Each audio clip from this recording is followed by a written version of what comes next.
IHMS Weekly English Program. This is a weekly international Harari Media Services English program that focuses on different aspects and issues related to Harar and the Harari people, be it social, political, economic, or historical facts. In a nutshell, it deals with everything Harar in conjunction with affairs in Ethiopia. It is intended to reach Harari and non-Harari viewers and audiences alike around the globe. It is informative, educative, and above all, it is meant to present facts and build capacity at all levels. As witnessed by various governments and international organizations, undeniably, Harar is a city-state of peace within the Ethiopian galaxy and the African universe. This weekly English program was created to promote peace and humanity to its viewers, allowing them to have people-to-people relationships of peaceful coexistence in Harar and Ethiopia at large. As such, today we have the following episodes for you. Last week in Part 1, we broadcasted the general political crisis in Ethiopia, focusing on what the minorities go through every day. This episode specifically focuses on the political hacking and hooliganism in the regional state of Harar. Currently, various unconstitutional ethnic abuses, harassment, and land grabbing are the realities in Harar. It is a hotbed for community character assassinations and political plotting. For the record, here are some facts indicating a race to erase Harar and Ethiopia's political, economic, and social maps since April 2018. VOA, DW, Fana TV, and other various media outlets, including social media services, have evidently reported that residents of Harar continue to be harassed, abused, and their economic and social political rights are violated daily. Documented evidence shows that over 35 genuine Harari farmlands were confiscated in the last 2 years alone by herds of predatory groups. 2. Over 100 private, small, and large residential houses, as well as government offices, were ransacked and occupied by these illegal groups. All in all, of the 356 square kilometers in surface area of the regional state of Harar, which is considered really small relative to the other regional states, 1/3 of this area has already been confiscated by the political hooligans in the past 2 years alone. Number 3. Many historical shrines and mosques were occupied, and their religious leaders were chased out into the daylight. Number 4. Recently, one of Harar's iconic educational institutions, Al Abdal, was raided, and its premises, surrounding areas, and students' playgrounds were confiscated. The trees were cut and uprooted to put up illegal structures. In fact, over 30 illegal houses and shops are being built right now as we speak. Number 5.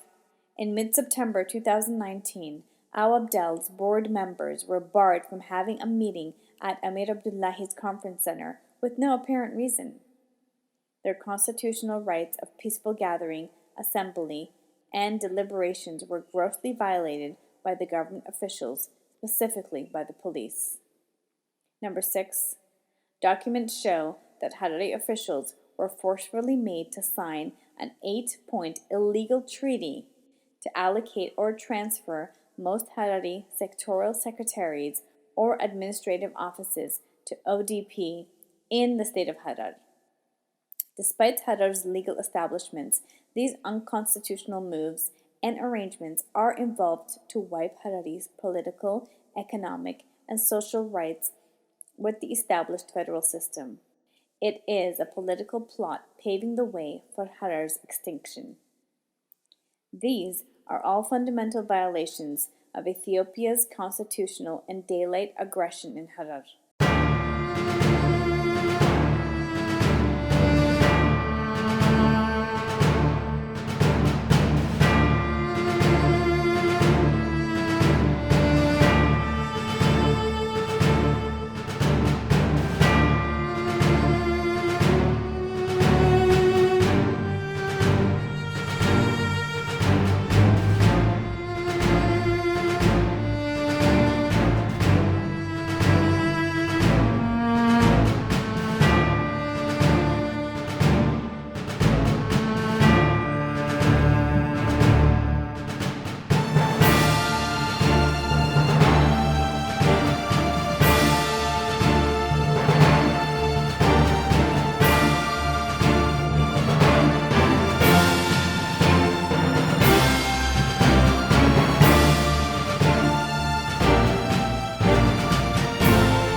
violations have fallen on deaf ears, be it with the regional police commissioner, Justice Department, mostly controlled by the ODP officials, as well as the federal officials, including the Prime Minister of Ethiopia.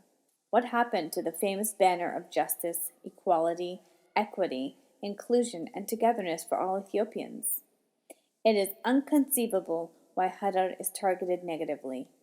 What have Hararis done to anyone to deserve all these illegal, unconstitutional, and inhumane actions? Why is the federal government silent when Harar is gradually and illegally being wiped out from the map of Ethiopia? It is a silent genocide indeed.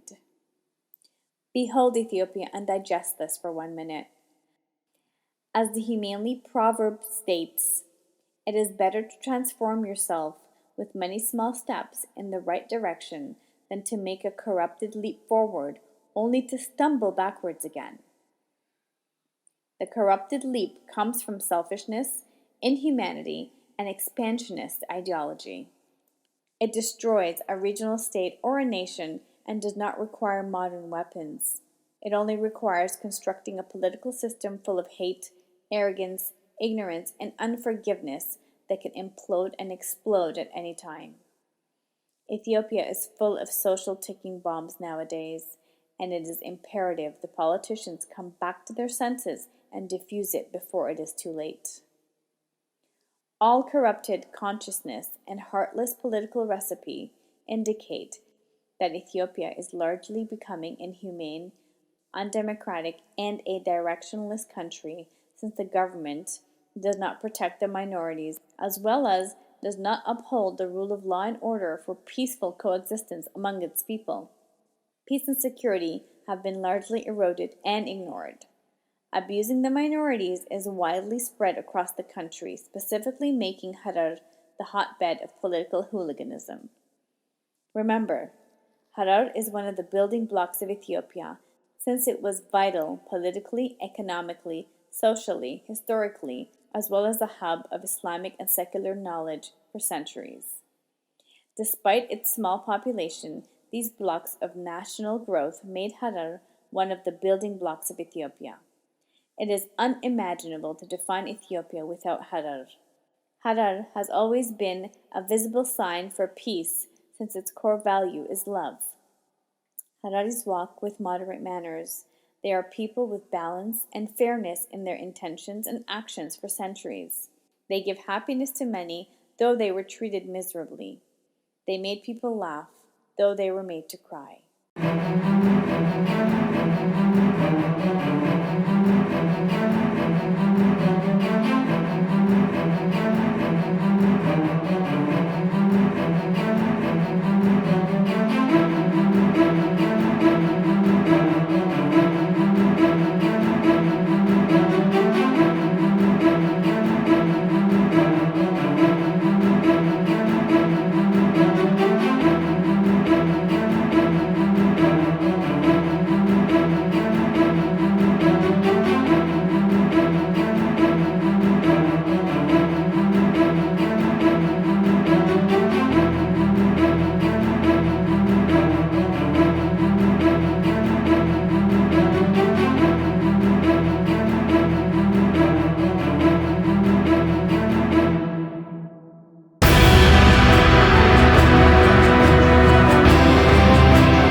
Behold, friends of Harar, we appeal to humanity on a conscious level that the federal and regional leaders, the local youth groups, the grassroots political leaders, and the religious leaders to raise your voice to protect the city of conscience and peace. Behold, brothers and sisters in faith and equals in humanity, many historical shrines and mosques will be occupied. Blissfully unaware sheikhs and imams are blinded by tribal politicians and chasing out many religious leaders into daylight. This is attacking the center of knowledge and the Mecca of the nation Harar. This iconic Muslim city is not only for Hararis, but it is also for all Muslims and friends of Harar. We need to rally and protect Harar sincerely before complete destruction of mosques, religious institutions, and darkness settle on the city of peace. Behold international communities, embassies, UN Commissions of Human Rights, its Subcommission on Prevention of Discrimination and Protection of Minorities, the International Commission of Jurists, Amnesty International, Human Rights Watch, and African Commission on Human Rights and Peoples. We all must act now before the extinction of the regional state of Harar, which was UNESCO's heritage site with its unique tradition, culture, and language. Prevention is the best cure, and time is now to prevent such callous attacks. Behold Ethiopian Human Rights Commission and the Ministry of Peace and Ethiopian politicians. Please take a moment to reflect on these. Build humanity within yourself first to ultimately build human nations through people-to-people relationships in Ethiopia. Harar will continue to be a social university and institute for reconciliation and peace. Understanding Harar could profoundly help most Ethiopian politicians to learn and to open their eyes to the beauty of life, diversity, inclusion, coexistence, and peace. These are the dark days in Harar. We appeal again and again to the federal government of Ethiopia to uphold rules of law, security, and peace. Assalamu alaikum wa rahmatullahi wa barakatuh.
IHMS